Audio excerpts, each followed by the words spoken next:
Hachem, là, on va essayer de commencer ce qu'on pourra, Bezrat Hachem, faire sur la Megillat Esther. Megillat Esther. Davar Be'ito Matov. C'est le moment de parler de la Megillat Esther.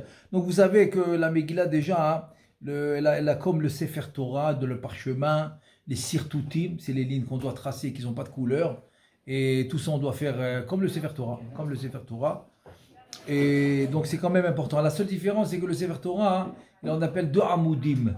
C'est deux bâtons qui vont être cousus avec le claf. Et on va, bon, rien que la différence, les Sfaradim vont le faire dans une boîte. Et les Ashkenazim vont le faire avec une parochette par-dessus. Bon. Mais la Megillah, c'est un seul bâton. Ça s'appelle un seul bâton. Un seul bâton, on a besoin de deux. Et c'est aussi une halakha dans le Shulchan Aruch. Donc il y a quand même des halakhot. Il y a quand même des halakhot dans la Megillah. C'est-à-dire qu'il y a quand même une Gdusha. Même que le nom d'Akadosh Baruch Hu n'est pas mentionné. C'est quand même une Gdusha. Et voilà, bon, c'est rien que pour ça, pour dire que quand même la Megillah, hein, elle a quand même une certaine Gdusha, quoi. Et là, on commence. Le premier passou qui dit Vahi bime Achashverosh, hu Achashverosh, hamolech mihodu, ve'atkush, sheva ve'esre umea medina. Donc voilà la Megillah qui commence, qui a été écrite par Mordechai et Esther. Ceux qui ont écrit la Megillah, c'est eux. Et donc elle commence par nous amener l'histoire de Achashverosh, qui était le roi de Hodou vers Atkush. Donc c'est 127 Médinot, 127 pays. Et là il nous dit que puisque la Megillah, elle va venir maintenant dévoiler, répandre, et on va dire que tout le monde puisse connaître le Nes, c'est ça le but de la Megillah. Le but de la Megillah, hein, c'est que même des choses a priori, qui ont été faites sous forme de nature, sous forme du quotidien normal, tout est un Nes. Donc la Megillah vient te dévoiler tout ça. Elle vient dévoiler le Nes, que Akadosh Baruch Hu il a fait au Am Israël au temps de Achashverosh. Donc la Megillah va commencer à nous décrire la royauté d'Achashverosh, comment elle était, etc. Pour te montrer un peu le Nes qu'il y a eu par la suite. Et donc, Achashverosh était un des rois de Paras ou de Madaï, qui a été roi dans l'année, c'est-à-dire maintenant si on va compter les années hébraïques, on est en 5784. Lui, il était en 2392. Et donc, Umalar Bimkomo, donc il était roi à la place de son père.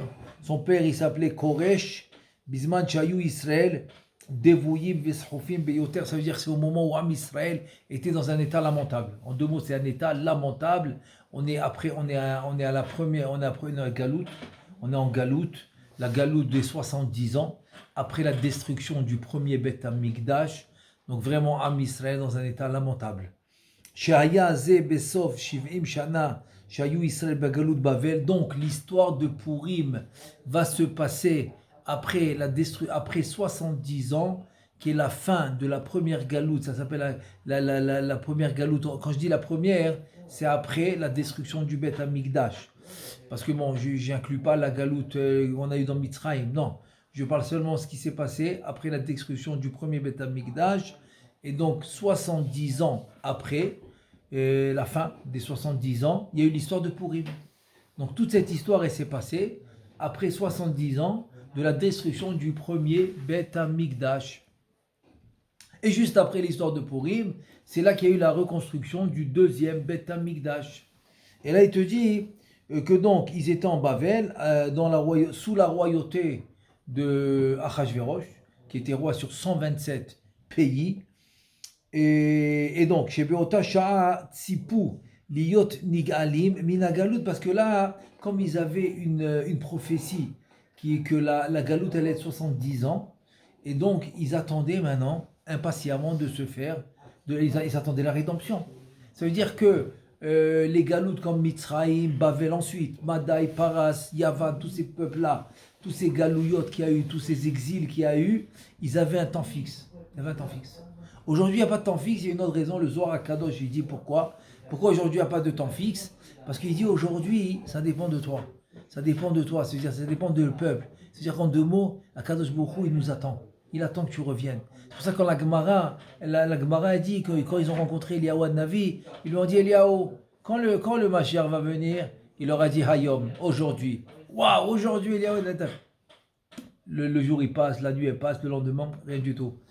Pourquoi tu nous as menti? Mais je vous ai pas menti. Mais tu nous as dit aujourd'hui. Oui, la Torah dit Hayom imbekolo tishma'u. La Torah dit aujourd'hui, si vous allez écouter, si vous allez écouter ma voix. C'est quoi écouter ma voix? La Gemara dans Brachot, elle dit celui qui a Yirat Shamaim. La Gemara dans Brachot, elle dit celui qui a Yirat Shamaim, ses paroles ils sont écoutées. Et sinon ils ne sont pas écoutés. Donc se dire en deux mots, c'est que si maintenant on ne se fait pas écouter, c'est Chas v'Shalom, il nous manque Yirat Shamaim. Et sur ça, j'aimerais bien ouvrir une parenthèse. Il y a un truc incroyable qui dit il dit comme ça, il dit que le pasouk, il dit Yirat Hashem Hiot Tsaro. C'est quoi Tsaro? Tsaro, c'est le trésor. C'est par exemple, quelqu'un maintenant il a un trésor, où est-ce qu'il va le mettre? Dans le coffre-fort. Très bien. Maintenant, dans le coffre-fort, qu'est-ce que tu mets? Ah ben, ça dépend de ta richesse. Il y en a, il va mettre 10 000 dollars. L'autre, il va mettre 20. L'autre, il va mettre 100 000. L'autre, il va mettre 200 000. L'autre, il va mettre 1 million. Khazak. L'autre, il va mettre 3 millions. L'autre, je sais pas. Des fois, il y en a, ils rêvent. Ils rêvent des milliards, donc ils préparent le coffre-fort. Non, mais Chané, c'est pas important. Mais le coffre-fort, il est fait pour ça. Ah, si tu as encore plus, alors tu vas mettre les bijoux, etc. Il dit à Kadosh Baruch Hu, il a un coffre-fort. Et qu'est-ce qu'il met? Yirat Shamaim. Ta Yirat Shamaim, il la met dans le coffre-fort. Comment c'est possible? Ta Yirat Shamaim, oui, c'est ce qu'il veut mettre. C'est-à-dire, il a un coffre-fort à Kadosh Baruch Hu, il la met là-bas. Alors c'est ça qu'il dit. Yirat Hashem, hi otsaro. Hi otsar shel Kadosh Baruch Hu, bakasef shel Kadosh Baruch Hu, za Yirat Shamaim shelcha. Ta Yirat Shamaim, elle est dans le coffre d'Akadosh Baruch Hu. Maintenant, tu peux dire, attends, ok, moi aujourd'hui, à quoi ça sert un jour, ok, je vais faire attention à quoi je regarde, je vais faire attention à qu'est-ce que je fais. Mais le lendemain, je peux tomber. Donc, qu'est-ce que tu vas dire? Ah, tu sais quoi, un jour de Yirat Shamaim, c'est ça. Alors, tu te décourages. Non, tu n'as pas le droit de te décourager. Pourquoi? J'ai trouvé une très belle histoire. C'est une très belle comparaison.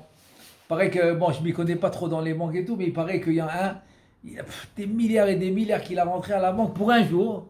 Il les a enlevés. On lui a dit, mais pourquoi? Un jour, tu les mets, Oui, il dit, oui, mais ce un jour que j'ai mis cet argent à la banque, combien j'ai gagné? 400 000. 400 000 dollars, il a gagné un jour parce qu'il a rentré cette somme énorme dans la banque. Et la banque, elle dit, mais il dit, la banque, oui, parce que la banque, elle a besoin de cette somme. Donc, le fait qu'elle a eu cette somme, même pour un jour, donc ça lui a fait beaucoup de gains. Donc, la banque, elle a gagné encore beaucoup plus. Donc, ça valait le coup pour la banque. Alors, qu'est-ce que ça veut dire? Un jour, cet argent dans la banque, regarde combien tu as gagné, 400 000, ok? Imagine-toi maintenant, ta Yirat Shamaim dans le coffre-fort d'Akadosh Baruch Hu, combien tu vas gagner? Il n'y aura pas de fin. Et il dit un truc incroyable, tu sais qu'est-ce qu'il dit? Il dit en fait, le jour de la détresse, comme ici, on parle de l'exil, c'est-à-dire le jour où, Chas v'Shalom, tu vas être en détresse, c'est ta Yirat Shamaim qui est dans le coffre-fort d'Akadosh Baruch Hu, qu'elle va t'aider. Donc à un certain moment, qu'est-ce qu'il fait? Il ouvre le cassefet, il ouvre le coffre-fort, il sort la Yirat Shamaim que tu avais, et c'est comme ça qu'il va t'aider. Ça veut dire que hi otsaro, c'est-à-dire que le otsar, c'est-à-dire le trésor que tu peux avoir, gardé dans le coffre-fort d'Akadosh Baruch Hu, c'est ta Yirat Shamaim. Et c'est ça qui t'amène la rédemption. Ça qui t'amène. Donc ça qui dit la Gemara, si on ne se fait pas répondre, c'est parce qu'il n'y a pas assez de Yirat Shamaim. Donc si on aura la Yirat Shamaim, de faire ce que Hachem nous demande, de faire attention à Ben Adam la Chavero avec son prochain, faire attention à ce que Hachem nous demande, et là on va voir la rédemption. On va la trouver, la rédemption. Et c'est pour ça que tout le problème qu'il y a eu au départ avec la Seouda, Neenu, comme il dit Rabbi Shimon Bar Yochai, Neenu mi Seudato shel oto rasha. Ils ont été nés de la Seouda du Racha. Ah, donc c'est-à-dire qu'il n'y avait pas d'Yirat Shamaim. Donc c'est-à-dire en deux mots, le problème il est venu parce qu'il n'y avait pas d'Yirat Shamaim. Mais dès qu'ils ont fait tchouva et qu'il y a eu Yirat Shamaim, donc c'est comme ça que la rédemption est venue. Donc en fait, il veut te dire que la Géoula Behemet, la Géoula qui la Géoula pratique, Klalit, la Géoula, c'est-à-dire la rédemption qu'elle soit pour quelqu'un en particulier ou pour tout un groupe ou pour toute une communauté, ça dépend du Hirat Shamayim. Les faire Hirat Shamayim, c'est la Géoula. Donc la Géoula va venir selon le Hirat Shamayim. Et là, il y a une question. Aré Galout Bavel, lo nershav lahem le tsar kevan, shayu re'uyim les galout, les glot les romi. Aval ra'a kadosh baruch shelo yuchlu Israël la'amot sham, bigla gzerotem akashot, amad viglam le Bavel, שאנשי בבל טובים יותר מאנשי רומי. קושיה, באמת, où est-ce qu'elle devait être la galoute, l'exil? À Rome. Mais comme Akadosh Baruch Hu, il a vu que c'est trop dur. Donc, donc la Géoula, au lieu d'être à Rome, elle a été en Bavel.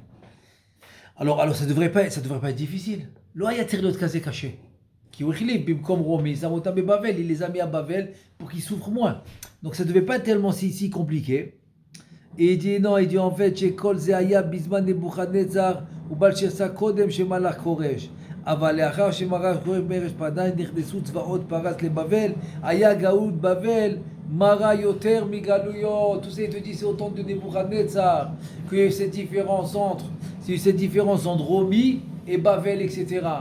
Mais ça, c'est au temps de Nebuchadnezzar. Mais après, au temps de Koresh, et après, c'est passé à Achashverosh. Il y en a qui disent qu'il a été roi par son argent. Comme c'est dit Rabbi Shimon Bar Yochai, il dit aussi dans le pasuk Vayakom Melech Chadash à Mitzrayim ou Medamet Paro. Il fait la comparaison entre Paro et Achashverosh parce que c'est une des opinions, pas toutes les opinions.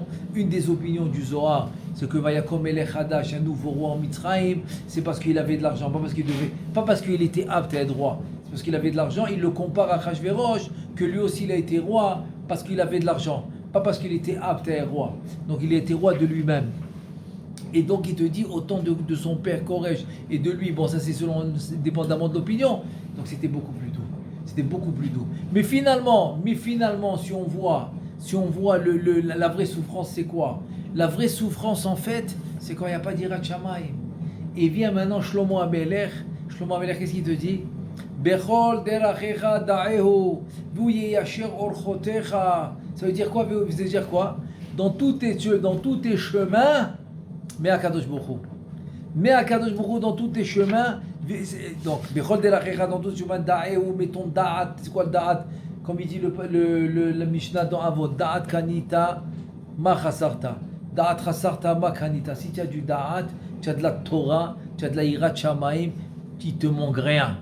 Rien. Tout ce que tu vois qui te manque, c'est qu'il manque du da'at. C'est tout. Il manque du da'at. Tu n'as pas encore compris c'est quoi le ikar et le tafel. Ah, da'at chasarta, azmakanita, tu n'as rien pris. Il dit Shlomo Amelech, si tu fais ça et tu mets Akadosh Baruch Hu dans tout ce que tu entreprends, qu'est-ce qu'il va faire? Tu sais qu'est-ce qu'il va faire? Il va te diriger. Il va te prendre la main dans la main et il va aller avec toi. Donc tout ce que tu vas faire, tu auras la siyata d'Ishmaya. Et c'est ça Be'etzem. Et c'est ça Be'etzem la Géoula. La Géoula, c'est quoi? C'est d'avoir, comme on a dit, Hirat Shamayim, comme ils ont fait Tchouva. Donc ils ont eu le Gilouï, ils ont eu le dévoilement d'Akadosh Baruch Hu. Parce qu'ils ont fait Tchouva. Alors c'est la Hirat Shamayim que tu mets avec toi tous les jours dans ta vie. C'est la Tchouva en fait. C'est la Tchouva que tu fais à chaque instant. Parce que tu réalises que tu fais des choses pas bien. Donc en faisant Tchouva, tu emmènes la Hirat Shamayim et ça amène la Géoula. Ne sois pas un chacham à tes yeux. Yeret Hashem vesurmera. Amen Hirat Shamayim. Et là, tu ne vas pas faire de mal. Mais quelqu'un qui pense qu'il est chacham, c'est obligé qu'il fasse du mal. En deux mots, ça veut dire quoi? Ça veut dire que finalement, l'exil, c'est quoi? L'exil, c'est de retirer la Hirat Shamayim. C'est ça l'exil. C'est Galout. Shadam lo Hirat Shamayim. Comme il dit, il y a beaucoup de livres qui disent que le fait qu'il manque de Emouna, parce que quelqu'un qui n'a pas d'Hirat Shamayim, il n'a pas d'Emouna, donc il ne sait pas d'où vient d'Hachem. C'est pour ça qu'il pense qu'il peut se permettre tout ce qu'il veut. Donc il n'y a pas de Hirat Shamayim, il n'y a pas de Emouna, c'est la Galout. Et c'est quoi la rédemption? Mazéa Géoula. Ah, c'est la Emouna, c'est la Hirat Shamayim, c'est la Tchouva. En faisant la Tchouva, en faisant Hirat Shamayim, etc. C'est ça qui amène la Géoula. C'est ça qu'on a vu. C'est ça qu'on a vu dans la Megillah, un truc incroyable. Donc tout en fait, c'est-à-dire tout ce qui se passe dans la vie de l'homme, en fait, c'est rien que par rapport à son niveau spirituel. Si son niveau spirituel, il est accompagné de Hirat Shamayim, alors Behemet, la Géoula, elle arrive. La Géoula, que ça soit même d'une manière personnelle ou d'une manière générale, mais la Géoula, elle est là. Donc tout va dépendre de combien l'homme, il va. Ah, ça c'est je vais finir avec une belle phrase qui va résumer tout ce qu'on a dit. Isaya Marshav Mishpat Yafé. Tout ce qu'on a dit se résume en une phrase. Chachamim, ils ont donné une aftacha. Ils t'ont donné un truc de sûr. Une promesse. Ils t'ont fait une promesse. Que quoi? Kol Hasham et orchotav ba'olam hazeh. Tout celui qui va évaluer ses actions dans ce monde, c'est-à-dire il va les évaluer dans le sens qui va faire attention. Est-ce que ce que je fais c'est bien? Est-ce que c'est permis? Est-ce que c'est pas permis? Est-ce que je pense bien? Est-ce que je pense pas bien? Etc. Toutes les actions, il va les évaluer d'une manière positive pour faire la bonne chose. Alors Zoché, c'est la suite. Zoché Veroé, Bishuato chez la Kadosh Baruch Hu, c'est une aftacha, c'est une garantie. Et les Chachamim, ils garantissent qu'il va voir la rédemption. Il va voir Zoché Veroé, Bishua, il va voir la Yeshua. Il va voir la délivrance, il va la voir, il va la vivre. C'est une garantie, c'est une garantie. Se dire en deux mots, qu'est-ce qu'il faut faire? Toujours, il faut calculer qu'est-ce que je fais. Est-ce que je fais bien? Je fais pas bien. Est-ce que j'avance bien? J'avance pas bien. Est-ce que ce que je fais c'est permis ou c'est pas permis? Et si tu fais ça, donc tu obtiens la Géoula, tu obtiens la rédemption. Asbezrat Hashem, qu'on puisse avoir la rédemption finale. Bimera bi amenu. Amen ve amen.